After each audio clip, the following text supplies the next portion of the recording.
Welcome to the No Limit Selling Podcast, where industry leaders share their advice on how you can become better, stronger, faster. Hey everyone, welcome to another episode of the No Limit Selling Podcast. And today we have an old friend back. Kyle, welcome to the show. Hey, how you doing? Good to be back.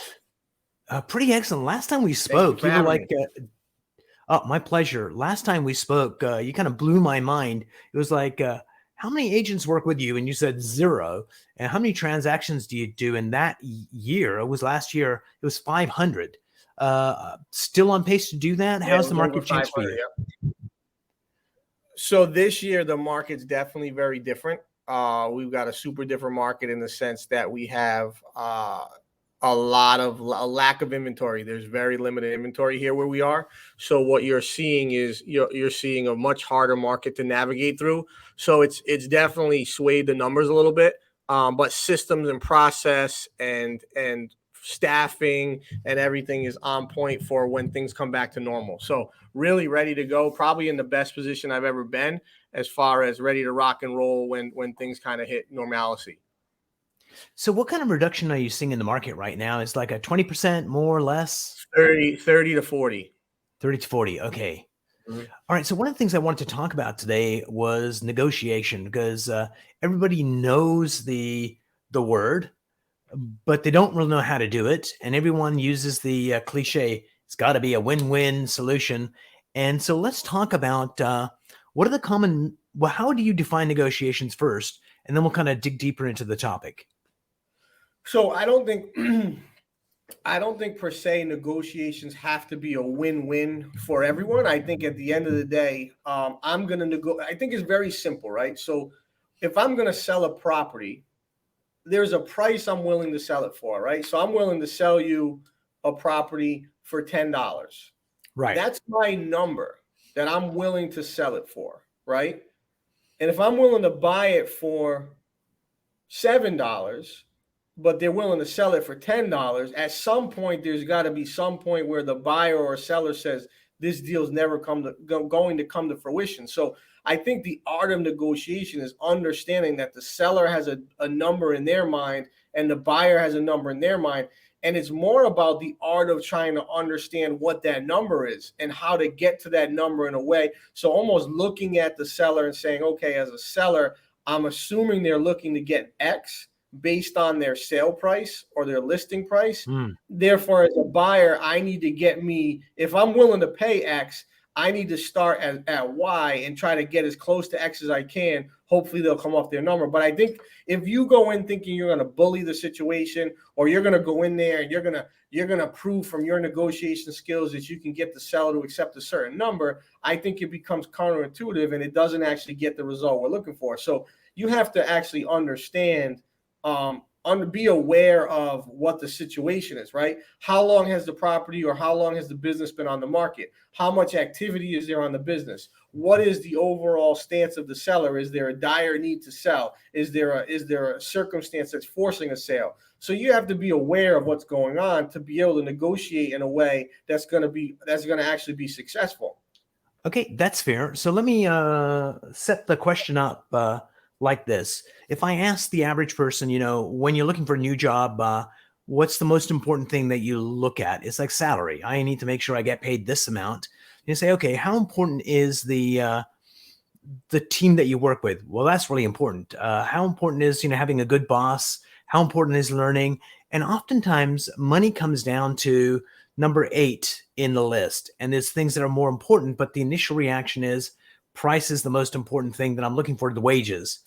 So I hear from realtors that, there was like 4 offers came in and they accepted the 3rd offer that wasn't the highest, but they had a good vibe with the family. So sometimes there's other things that play other than the number. So A, do you find that to be true? And B, if it is, how do you discover that stuff that's underneath the surface that might be important to the seller? So I think at the end of the day, those are what we call contingencies. Those different contingencies in the offer are very important, right? It's not always down to what price is the buyer willing to pay. That's one component, and that's always not the most important component. what is the viability and ability of the buyer to actually close, right? What is the Right. viability in the buyer to actually get this to a closing table and actually sign off on the dotted line? Secondly, is how fast or slow is that going to take me to get to that finish line? Third of all, how much skin will the buyer have in the game from the sense of a deposit?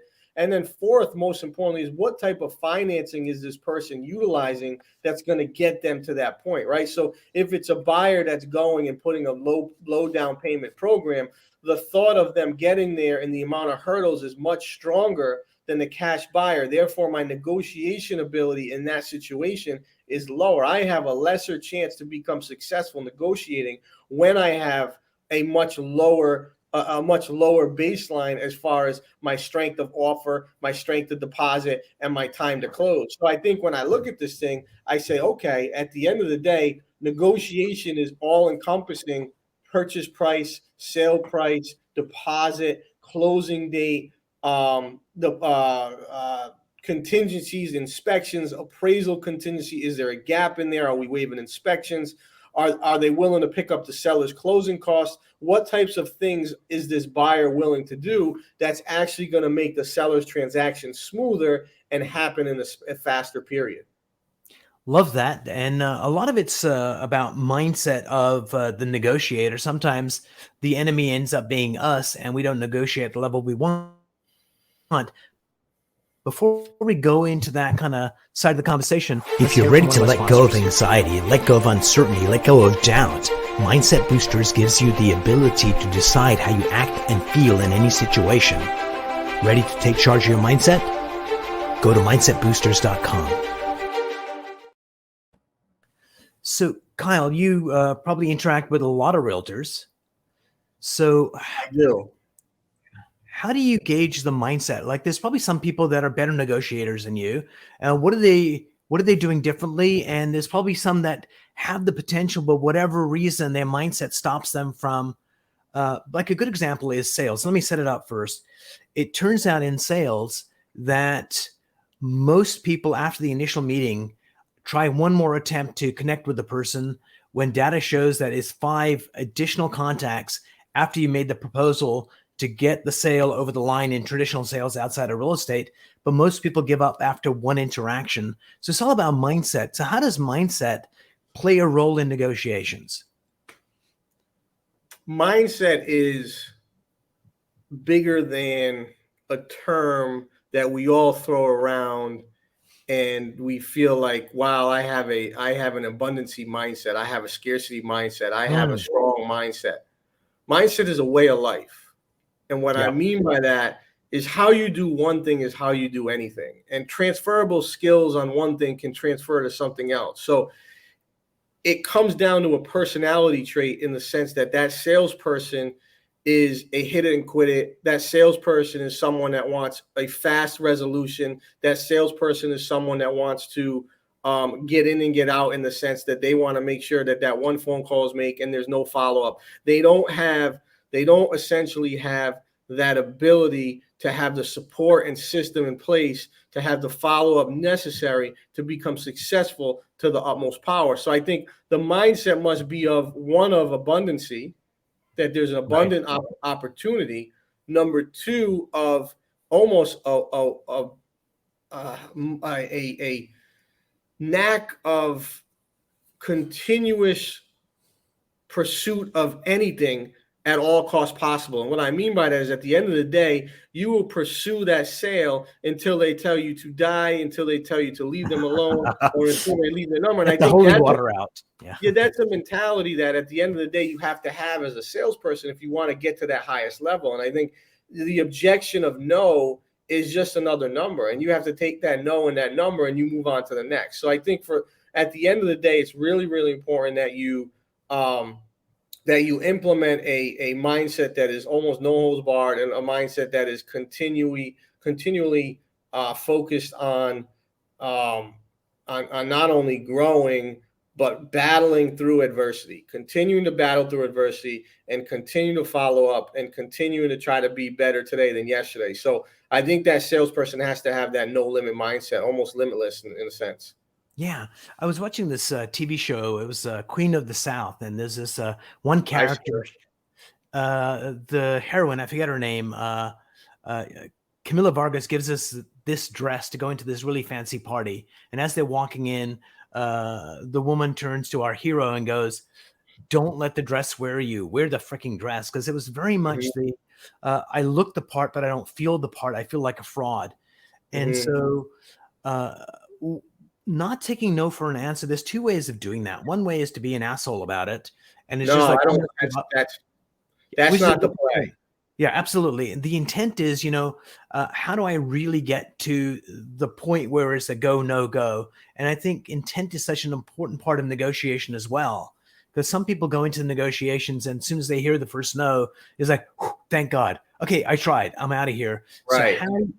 how would you say you can train yourself to be more comfortable in those situations, to take a breath and actually just experience that negotiation in a way, or that sales situation where you are more an observer than just reacting to what's happening. You can almost be thoughtful about it from another vantage I point think and go, you've got to be you've got to be proactive. I think you've got to be value added proactive, right? So you've got to make sure that you're not there just checking boxes. So what I mean by that is to your point, well, I did what I needed to do. I got the no and I move on. Well, that's just checking a box, right? It's all about building relationships. Real estate and any sales is a contact sport.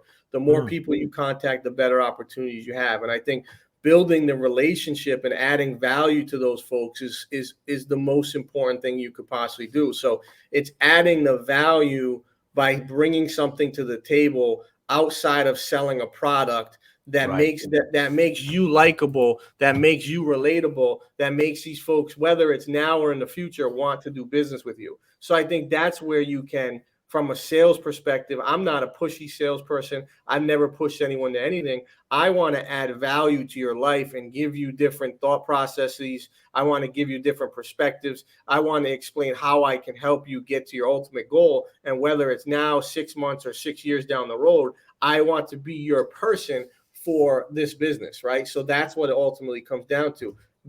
Don't be forgettable, be unforgettable and relatable in the sense that you build a relationship that's so strong that they would not go anywhere else. Absolutely. And, that's like real estate 101, but many realtors do it so badly. So, what are the 5 things to consider to really build that relationship? So I'll kick it off. I think one of the things that there's so much data out there in real estate that is overwhelming in some ways. So if you as the realtor can provide your client an insight, because data is data, but analysis is really important. So you can make a better decision. So you can add value in that way. It adds to the relationship. Uh, what would be some other ways to really build that bond? Number one is relatability. Be Mm, relatable and understand the importance of becoming a chameleon when you have a client in front of you. Understand who they are, what they're about, what their principles are, what their wants, needs, and desires are, and cater to that in the sense that it's genuine. Number two is take away any sort of negative mindset going into the appointment, or any sort of negative mindset, and have an open mind going into the situation. Okay, hold that thought for a second. I want to backtrack to the first point you made. And I think intent is so important there, is that you talked about, you need to read the person, see who they are. And if your intent is to understand and to add value, that builds a strong relationship. If the intent is, aha, I know how to manipulate them or take advantage of them, which some people kind of have a sense of that, people can sense it. So yeah, absolutely. Have the right They can, intent. they can see through that, right? So as a consumer, you see right through that. I think intent is important, right? I think becoming that chameleon in the sense that you're truly genuine to who you are, but at the same time relating to your client is utterly important. I think three, we talked about it, is add value by showing you're an expert in your field. Bring Mm, in information that provides value to that person, whether you're selling widgets or real estate or hamburgers, that provides value and gives you a differentiating factor from a commodity driven process that we all are in. Any salesperson is a commodity, right? And I yeah. think number four when I look at this. What's another thing is your overall appearance, right?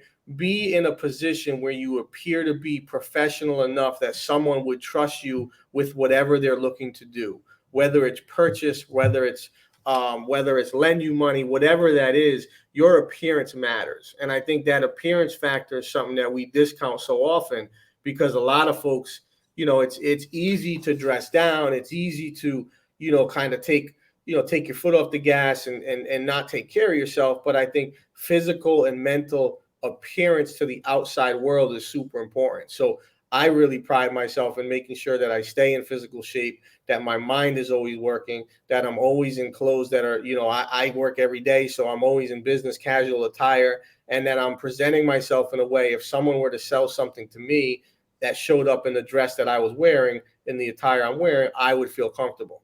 And I think that's an important factor. And number 5, I think, is accessibility. Be accessible. Right. Be the person that's accessible 7 days a week, 24 hours a day, 52 weeks a year, 365 days a year, until you make it to a point where you don't need to anymore.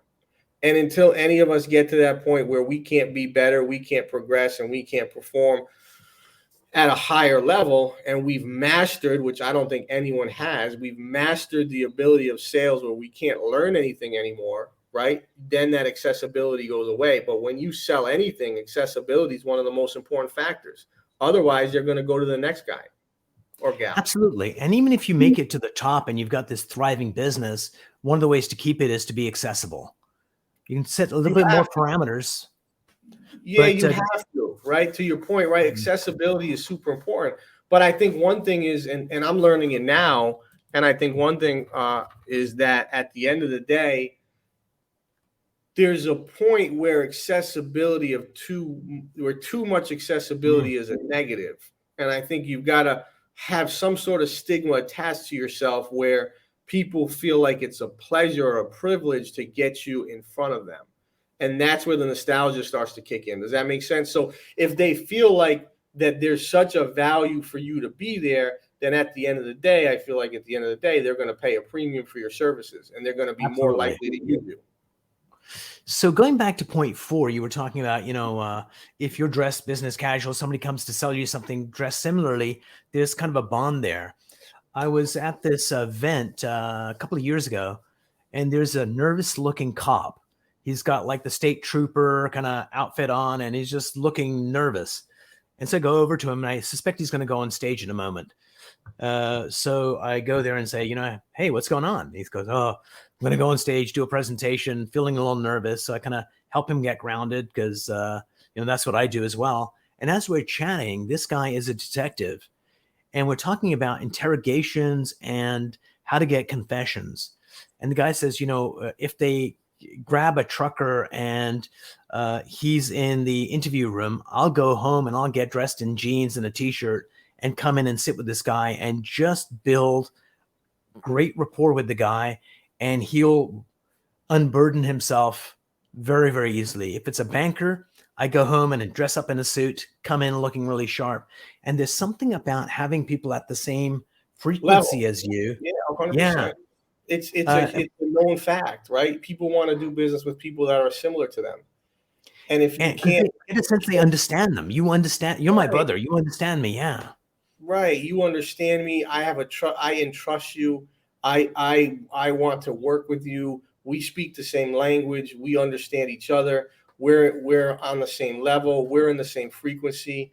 And I think it's important to realize when you're a salesperson, you've got to understand when you should abort the mission as well. I think there's situations where there are going to be situations in the future or in the present or have been in the past where that form of frequency does not match up. And that transaction is going to be a disaster because the two frequencies do not relate, right? They just don't match up. And I think I've had that happen to me in the past. And I think aborting that mission is a very difficult thing when you want to sell and you want to go out there and crush and perform at a high level. But at the same time, it takes away some of the stress that's going to happen in the future. Absolutely. And I think some of the deals that I've made where it's been challenging, where the person's really and just forcing it through, like not forcing to buy something, but just sticking with it, where the internal compass is saying abort, abort, abort. This is going to be a Right. troublesome client. And sometimes when we're younger and dumber, we just kind of go through it and stick with it. And then we're so sorry Right. you got them as a client. Right. I mean, and that happens. It happens to everyone. So, Kyle, as you're, I'm going to use the term treading water, only something you articulated at the beginning of our interview is we're all prepped, ready to go. This market's going to change and pick up, and when are we ready to just take off? So how do you keep your troops, the people that you're leading, from losing a level of confidence or certainty? So part of the leader is to basically get them to suspend their fear so they go on the journey with you, especially in tough times. That's what you need. So how are you doing that? I work harder now than I've ever worked. And I'm more proactive now than I've ever been. And we're more on the offense than on the defense. And we're out there trying to proactively gain relationships, build business, build sellers, build buyers, get systems in place, diversify our income, grow 13 streams of income, have different businesses running at the same time, give opportunities for our staff to bring in different deals and different investment opportunities. We're doing development stuff. We're doing flip stuff. We're doing rental stuff. We've got 285 agents. So by showing my staff that I will not lose, I will not quit, they will follow suit. By having a mentality of win at all costs, in the sense of not by hurting anyone, screwing anyone, but doing what it takes on my moral compass to be better than what I was yesterday and better tomorrow than what I was today. I think that becomes, through osmosis, somewhat contagious. Absolutely. Thank you for sharing that. It kind of reminds me of somebody. I remember watching the Flintstones. It was like a million years ago, the show. And there was this phrase in it where Fred Flintstone is trying to figure out how to be a business guy. So it's like, buy low and sell high was his thing. And I just heard it from a different point of view just recently, because I had that cliche in my head as well. It was like, when you're buying low, what that really means is the rest of the market is dumping this stock, or they're Right. walking away from it. And so it takes courage to go in and buy at that time. And when everybody is, the market's really expanding and you get a sense of it's reached the peak, everybody is still buying. And that's when you jump off. So it takes courage to do that. It's not so simple as buy low, sell high. So you doubling down and working harder now, models the behavior you want from your people, but also provides hope and certainty to them as well, right? It's a major contrarian play. Yeah. It's a huge contrarian play, and I've lived my whole life being a contrarian. I've always No, you believed. haven't. Well, Sorry, I was being a contrarian. I've always believed that when everyone goes one way, I should go the other way. Yeah. Because if it were that easy and everyone could do it, there's a reason why everyone's not successful. There's a reason why everyone's not billionaire with a B. There's a reason why everyone doesn't own multiple successful businesses. So at the end of the day, it's that contrarian mindset that you have to have sometimes to allow you to differentiate yourself from the pack. Absolutely. So I'm going to take a sharp left turn before we end our session today. How valuable are Google reviews? Super valuable. Reviews are. We're actually hiring a new Google business person this week coming up, because my Google page, my business, that whole spiel and that whole section of the business becomes more and more valuable as time goes on, as people become more and more astute to how important reviews are. So at the end of the day, Google reviews, Yelp reviews, Yahoo reviews, Zillow reviews, all that stuff is going to indicate how successful you are going to be in the future. So when Joe homeowner goes on to look at real estate agents, and they see Peter has 10 reviews, Kyle has 400 reviews, Kyle's a 4.9 star, Peter's a 3.5 star, there's a way better chance they're going to work with me. So Google reviews are integral parts of your business, no matter what you're doing. So your best guess, you mentioned 200 and some odd agents. Do they work with you or with you? Like, I own a brokerage that has 285 agents. okay, so this gives you a good snapshot into this. So, out of those agents that do transactions, what percentage of transactions actually get a review written? Because sometimes we have the best of intentions. Kyle, yeah, I'm going to write you a review, and life gets in the way. I'm 25, moving. 25%. Okay, are most of those transactions done in your office or at coffee shops or title companies? They're mostly they're mostly at title companies. Okay, good to know. I'm working on a project to, how to up that number from 20 some odd percent to like 80%. And It also should be 100%. should be 100%. Absolutely. And yeah, how to make that happen. And as it comes into, so we're launching a kiosk that'll be sitting at the title company or the real estate office where when the transaction's done and people at the height of their experience of, oh my God, we got this house. Just walk them over to the kiosk, press a button. It records a 30-second video testimonial or a minute, transcribes it, and lets the user post it as a Google review right there and then with the agent. Plus, you guys get a video of that testimonial that goes on social media and on Google Maps. Want me to give you another component that throws that over the top for you? Tell me, please. Figure a way to give them a $5 coupon or a $10 coupon as a closing gift, or 20. When they do the review, they get their closing gift. You figure out a way to have the closing gift be some sort of Visa card or some sort of credit that when they do the review, I'd be interested in partnering with you on this because I have some good ideas on this. How if they actually do a review, they then get a $50 or $100 closing gift credit for their choice to do whatever they want with it. Yeah, we could. It'd be easy to do in Amazon. Everybody uses Amazon. Correct. All right, brilliant, Kyle. What's the question I didn't ask you? But as we wind down, what's the question I should have asked you that I did not? I honestly, I don't have any other questions right now. I've got to jump to another meeting. So as you know, my schedule is insane. I'm interested in what you just talked about. If you have any interest to pursue it further, let me know. I love doing this stuff. You guys, thank you all for listening. Hopefully your viewers found this interesting. Take care, Kyle. Go sell something. Talk later, man. All right, partner. Bye. Leave this thing turned on and if you enjoyed this episode, please go to iTunes and leave a 5-star rating. And if you're looking for more tools, go to my website at nolimitselling.com. I've got a free mind training course there that's going to teach you some insights from the world of neuro-linguistic programming, and that is the fastest way to get better results.